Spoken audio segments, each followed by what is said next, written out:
I remember the sound first. The restaurant was already loud when I stepped inside, glasses clinking, chairs scraping, a dozen overlapping conversations. The kind of noise that makes celebration feel official.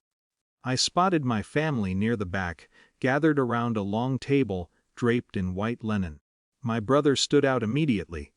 His graduation sash was still around his neck, bright against his suit jacket. Everyone leaned toward him like he was the center of gravity. I walked over, expecting the usual shuffle of chairs. But the table was full, every seat taken, every place setting used. For a second I assumed someone had just stepped away.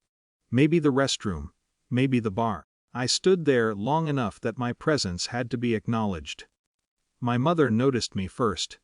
Her eyes moved over me, then briefly toward the table.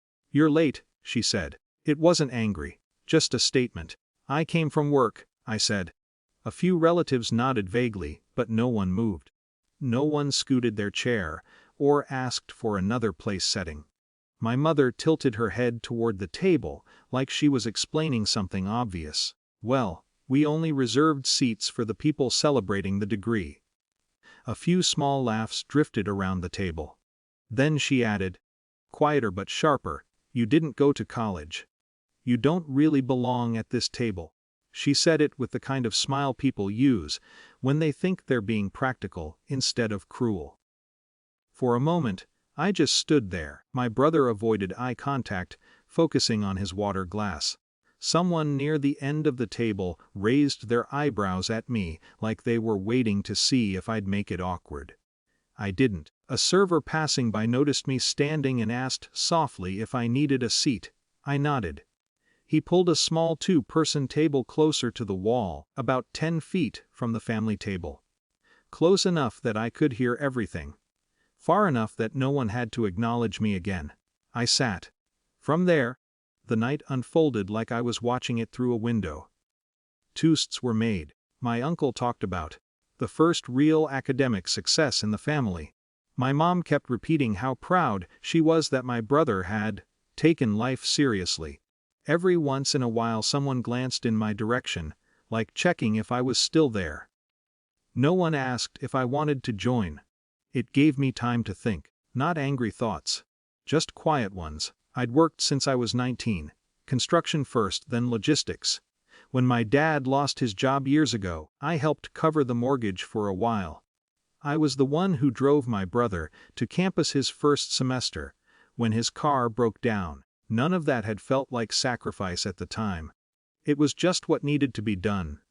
From my table, I watched plates arrive at theirs. Steaks, seafood towers, expensive wine. The celebration kept expanding. More bottles opened. Desserts appeared without anyone ordering them. The bill was going to be enormous. Anyone could see that. Eventually the energy shifted in that subtle way it does when dinner is winding down. Chairs leaned back.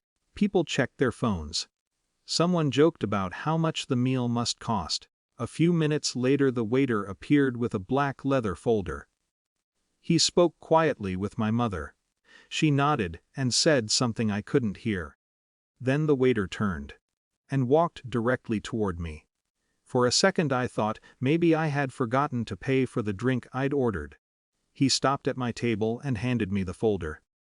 "Your family said you'll be covering the bill tonight." His voice was polite, neutral, like this happened every day. I opened the folder, 2Ls 847-63. For a moment I just looked at it, then I glanced over at the table.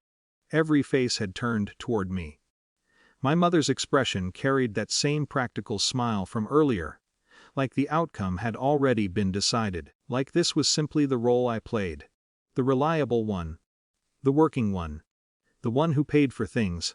I closed the folder and stood up. The waiter stepped back slightly, assuming I was reaching for my wallet. Instead I walked the few steps toward the table.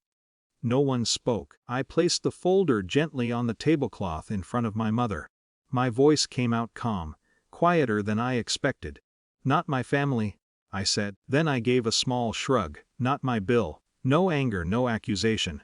Just a correction. For a moment nobody reacted.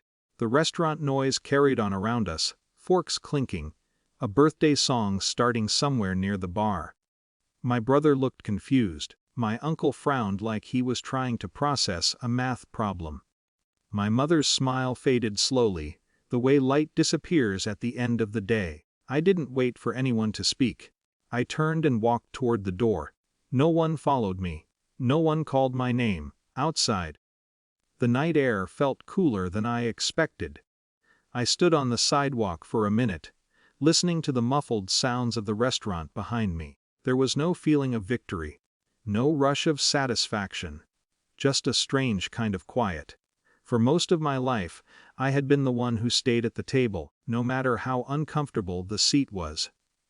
That night I realized something simple. You don't have to argue your way into belonging. Sometimes you just stop accepting the chair they leave for you.